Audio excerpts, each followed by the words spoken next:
인천항의 새벽은 고요하다. 4시가 조금 지난 시각, 하늘은 아직 어둠에 잠겨 있고 멀리서 들려오는 파도 소리만이 침묵을 깨운다. 김용호는 늘 그렇듯 작은 목자의 배 앞에 서 있다. 그의 손은 익숙하게 배의 밧줄을 점검하고 낡은 의자를 닦는다. 68세의 나이에도 그의 움직임은 단단하고 정확하다. 배의 엔진을 켜며 그는 조용히 중얼거린다. 미자야, 오늘도 좋은 사람들 만나게 해줘. 미자는 그의 아내였다. 20년 전 그녀는 세상을 떠났다. 그때 그녀는 병상에 누워 용호의 손을 잡고 말했다. 용호야, 세상이 아무리 힘들어도 남을 돕는 걸 잊지 마. 그게 너야. 그 말은 용호의 가슴에 깊이 박혀 그가 뱃사공으로 살아가는 이유가 되었다. 오늘 아침은 조금 다르다. 공기가 유난히 차갑고 바다 위로 안개가 낮게 깔렸다.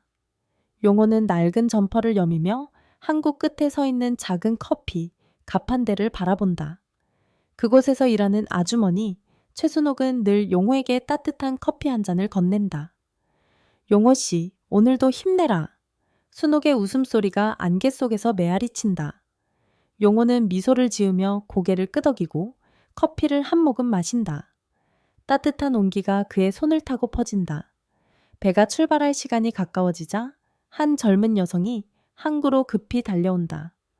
그녀는 낡은 배낭을 메고 초조한 표정으로 용호에게 다가온다. 할아버지, 지금 덕적도로 가는 바에 맞죠? 그녀의 목소리는 떨리고 있다. 맞아, 아가씨. 덕적도로 가는 길이야. 급한 일이 있나 보구나? 용호는 부드럽게 묻는다. 네, 사람을 찾아야 해요. 급해서요. 그녀는 말을 아끼며 배에 오른다. 그녀의 이름은 박지원, 25세. 서울에서 사회복지사로 일하는 신입이다. 그녀는 배의 나무 의자에 앉아 배낭을 꼭 끌어안는다. 용호는 그녀의 불안한 눈빛을 눈치챈다. 그는 배를 출발시키며 조용히 말을 건넨다. 덕적도는 조용한 섬이야. 거기서 누굴 찾는 거지? 지원은 잠시 망설이다 입을 뗀다. 김민수라는 분이에요. 오래전에 그 섬에 살았대요. 저는 그분을 꼭꼭 만나야 해요. 김민수라는 이름은 용호의 가슴을 날카롭게 찌른다. 그의 손이 순간적으로 핸들을 놓칠 뻔한다. 그는 숨을 고르며 묻는다. 그 사람을 왜 찾는 거야? 무슨 일로? 지원은 가방에서 서류철을 꺼낸다. 그녀는 서울의 저소득층 지원센터에서 일하며 근로장려금 수령 자격이 있는 사람들을 돕는 일을 맡았다. 김민수 씨는 몇 년 전 근로장려금을 받을 자격이 있었어요. 근데 갑자기 신청을 거부했대요. 그 돈이면 생활이 훨씬 나아질 텐데 왜 그랬는지 알아야 해요. 근로장려금. 그 단어는 용호에게 잊고 싶었던 과거를 떠올리게 한다. 그의 눈이 바다 너머로 향한다. 파도는 잔잔하지만 그의 마음은 출렁인다. 그 사람이 그렇게 중요한 사람이야? 용호의 목소리가 낮게 깔린다. 네, 저한테는요. 그분 같은 분들을 돕는 게 제 일이고 제 꿈이에요. 지원은 단호하게 말한다. 그녀는 서류를 넘기며 덧붙인다. 김민수 씨는 인천항에서 일했었대요. 짐꾼으로요. 근데 어느 날 갑자기 사라졌어요. 마지막 주소가 덕적대에 있는 낡은 집이었고요. 용호는 더 이상 말을 잇지 못한다. 김민수는 바로 그 자신이다. 그는 과거를 묻기 위해 이름을 바꾸고 모든 것을 버렸다.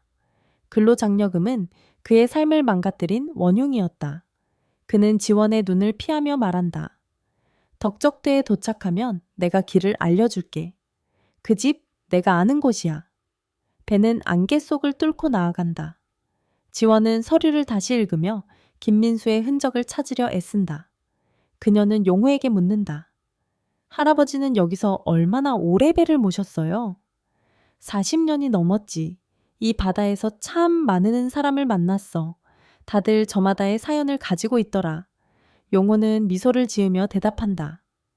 그럼 김민수 씨도 아실지도요?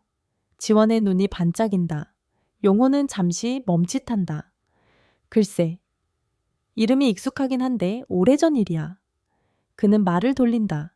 지원은 자신의 이야기를 꺼낸다. 저는 어렸을 때 가난했어요. 엄마가 홀로 저를 키우셨죠. 근로장려 장려금 덕분에 학비를 내고 대학에 갈 수 있었어요. 그래서 이 일을 시작했어요. 누군가에게 희망을 주고 싶었거든요. 그녀의 목소리는 진심으로 가득하다. 용호는 그녀의 말에 마음이 흔들린다. 그는 지원의 열정을 보며 미자가 했던 말을 떠올린다. 남을 돕는 게 너야. 하지만 그는 자신의 비밀을 털어놓을 용기가 없다. 그는 배를 몰며 생각한다. 이 아가씨가 날 찾으면 어쩌지? 내 과거가 드러나면. 배가 덕적대 가까워질수록 용호의 마음은 점점 더 무거워진다. 그는 지원을 그 낡은 집으로 데려가야 한다. 그곳은 미자와 함께 살던 곳, 그리고 모든 것을 잃은 곳이다. 그는 조용히 중얼거린다. 미자야, 내가 어떻게 해야 할까?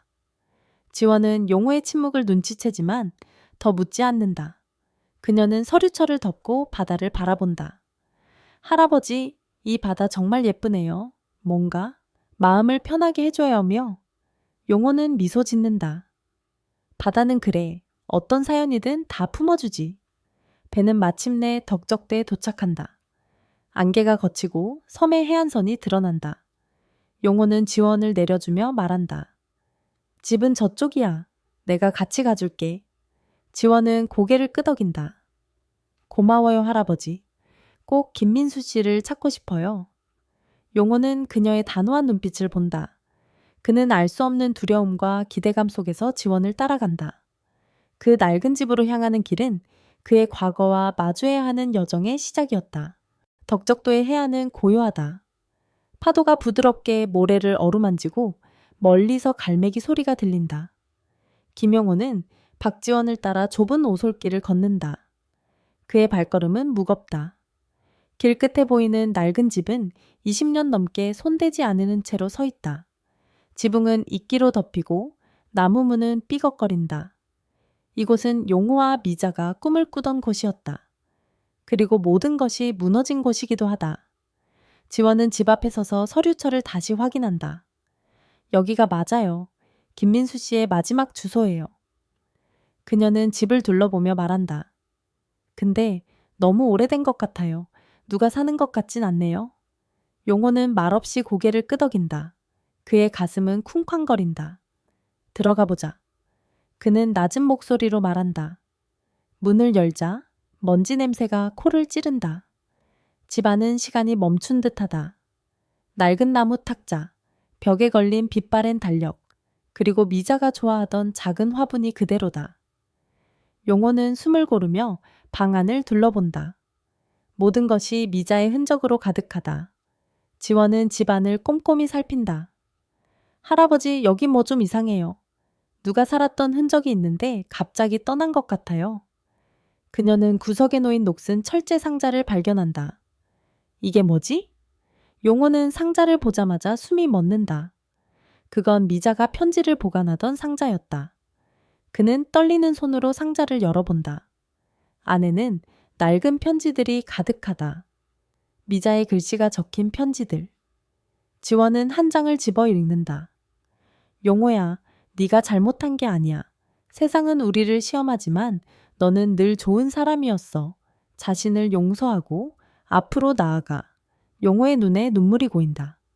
그는 무릎을 꿇고 편지를 손에 쥔다. 미자야, 미안해. 그의 목소리는 떨린다. 지원은 놀란 눈으로 그를 바라본다.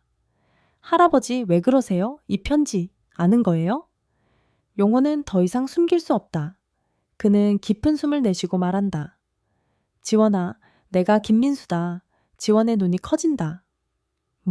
뭐라고요? 그녀는 믿을 수 없다는 표정으로 용호를 바라본다. 용호는 천천히 이야기를 시작한다. 30년 전 그는 인천항에서 짐꾼으로 일했다. 힘들지만 행복한 삶이었다. 미자와 함께 덕적도의 이 집에서 새 가족을 꾸릴 꿈을 꾸었다. 근로장려금 제도가 도입되었을 때 그는 500만 원이라는 큰 돈을 받을 자격을 얻었다. 그 돈으로 미자와 작은 식당을 열 계획이었다. 하지만 그의 친구 이동식이 모든 것을 망쳤다. 이동식은 항구에서 함께 일하던 동료로 늘 큰 돈을 벌겠다는 야심을 품고 있었다. 어느 날 이동식이 찾아와 애원했다. 용호야, 근로장려금 받았지? 나 좀 빌려줘. 식당 하나 차리려고 해. 꼭 갚을게. 용호는 친구를 믿었다. 그는 전 재산인 500만 원을 이동식에게 건넸고 심지어 돈을 받을 권한까지 위임했다. 하지만 이동식은 돈을 들고 사라졌다. 이동식이 빌린 다른 채무까지 용호에게 떠넘겨졌다. 미자는 충격으로 쓰러졌다. 임신 중이던 그녀는 조산했고 아이와 함께 세상을 떠났다. 용호는 모든 것을 잃었다. 그는 이름을 김민수에서 김용호로 바꾸고 이 집을 버린 채 뱃사공이 되었다. 근로장려금은 그의 삶을 망가뜨린 원흉이었다.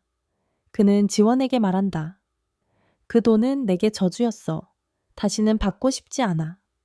지원은 그의 이야기를 들으며 눈물을 글썽인다. 할아버지, 그건 할아버지 잘못이 아니에요. 이동식 씨가 잘못한 거예요. 그녀는 용호의 손을 잡는다. 근로장려금은 그런 아픔을 만들기 위한 게 아니에요. 그건 할아버지 같은 분들을 돕기 위한 거예요. 그녀는 자신이 도운 사람들의 이야기를 들려준다.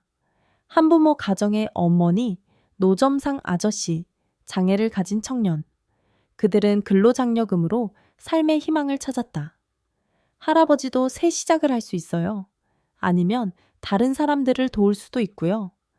용호는 그녀의 말에 흔들린다. 하지만 그는 아직 과거의 그림자에서 벗어나지 못했다. 그는 상자를 끌어안고 말한다. 지원아, 고맙다. 근데 난 아직 준비가 안 됐어.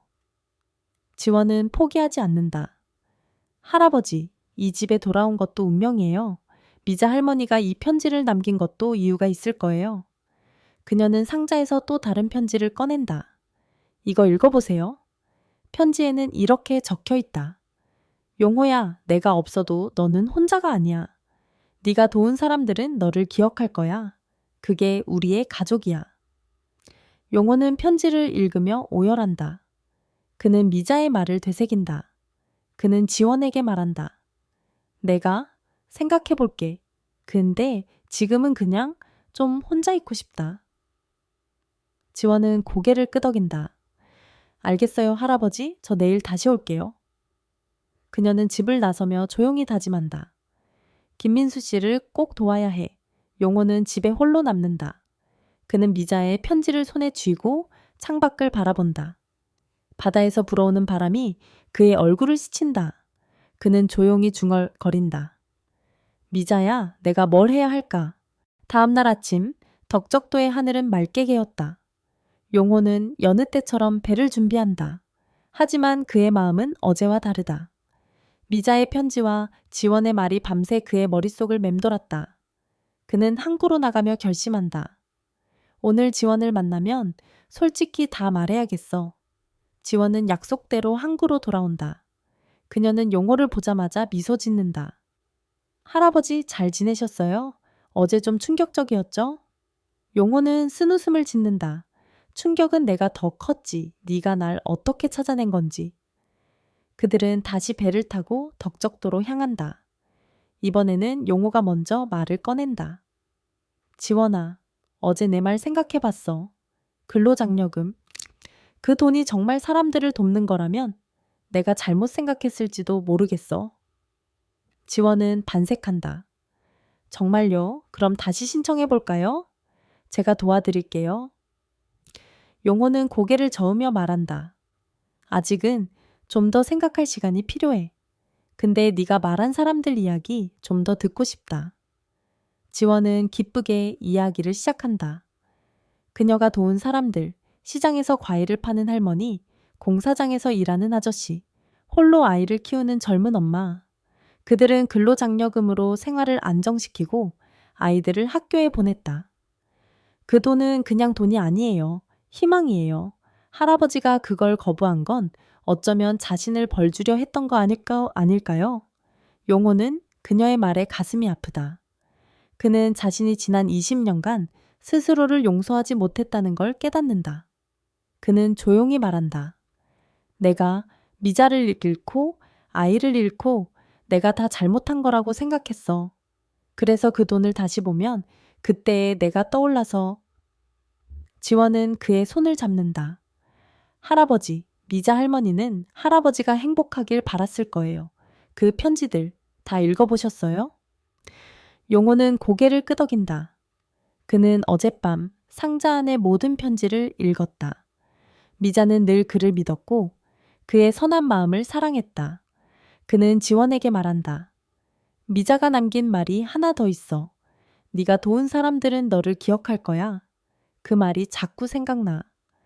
배가 덕적대에 도착하자 그들은 다시 낡은 집으로 향한다. 잔점으로 향한다. 이번에는 용호가 앞장선다. 그는 집 안으로 들어가 미자의 흔적을 하나하나 만진다. 낡은 화분, 그녀가 좋아하던 파란 커튼, 그리고 두 사람이 함께 앉아 밥을 먹던 작은 탁자. 지원은 용호의 모습을 지켜보며 말한다. 할아버지, 이 집 아직 따뜻해요. 세요. 미자 할머니가 여전히 여기 계신 것 같아요. 용호는 미소 짓는다. 그래, 미자는 늘 내 곁에 있었어. 내가 그걸 잊고 있었지.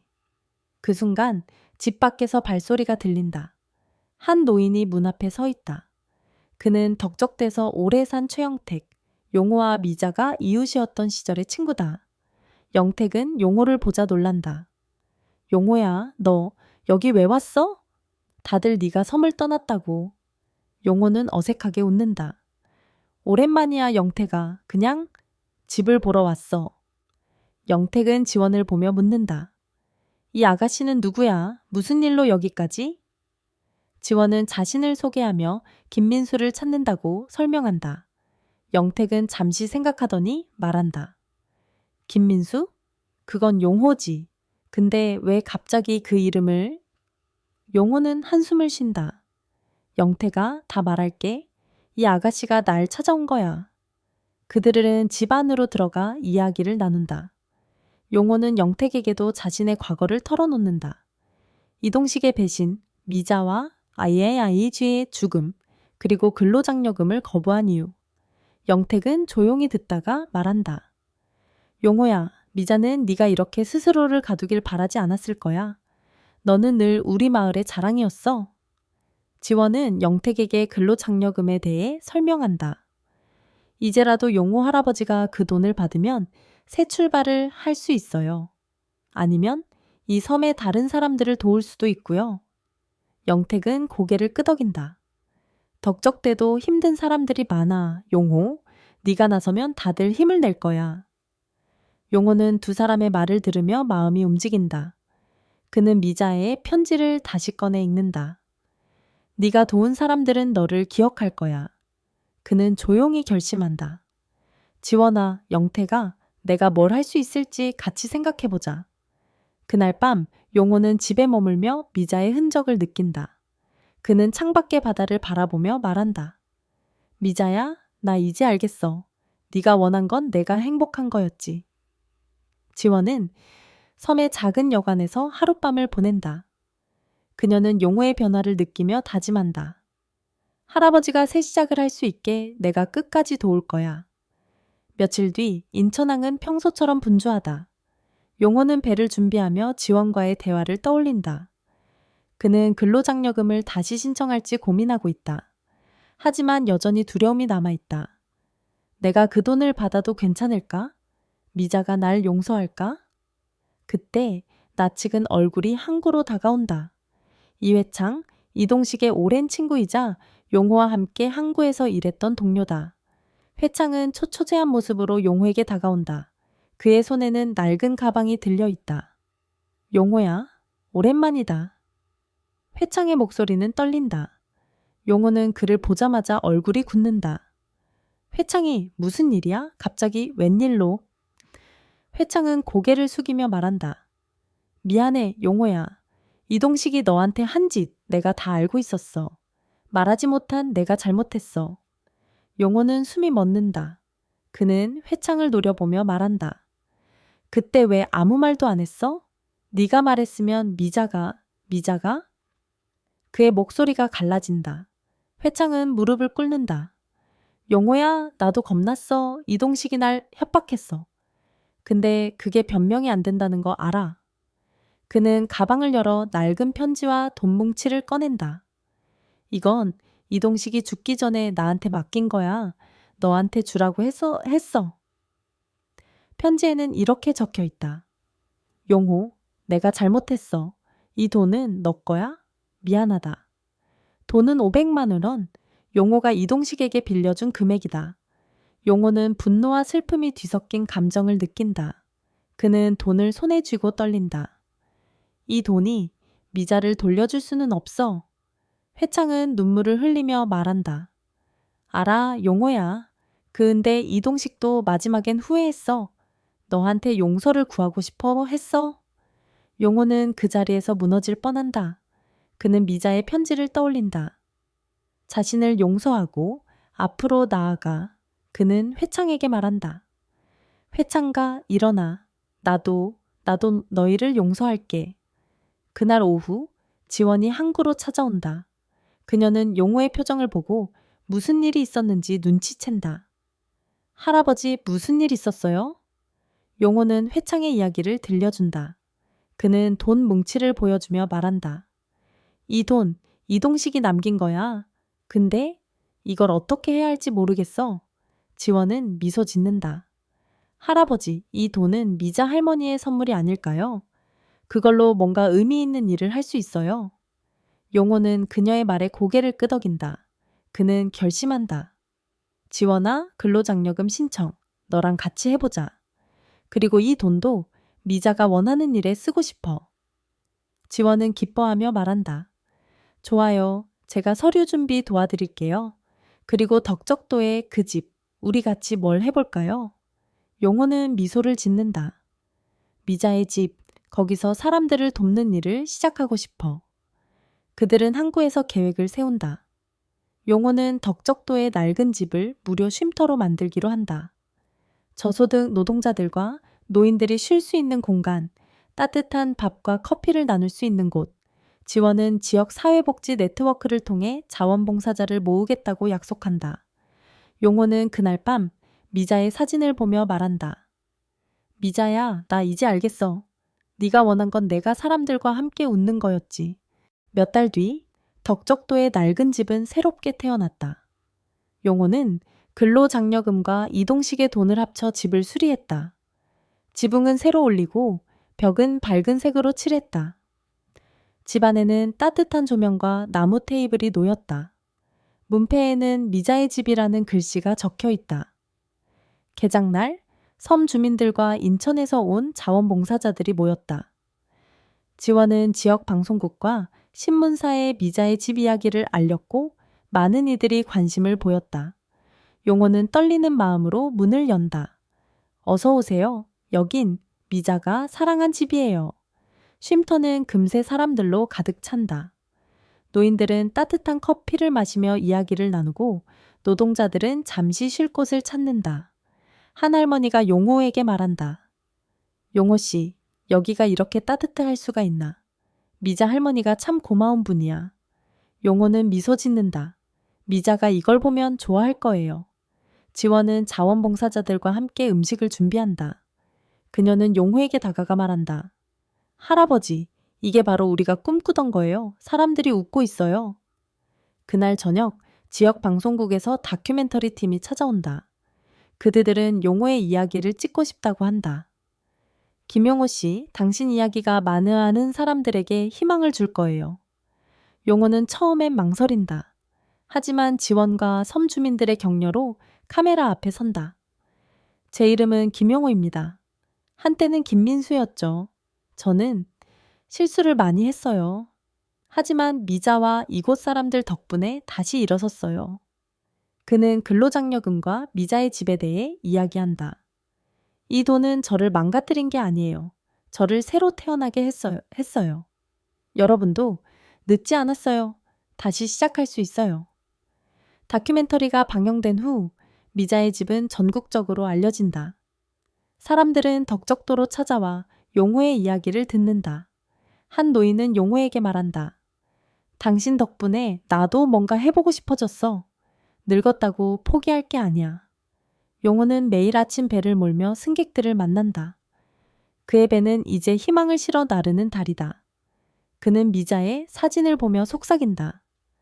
미자야, 나 이제 괜찮아. 네가 원한 대로 사람들과 함께 웃고 있어.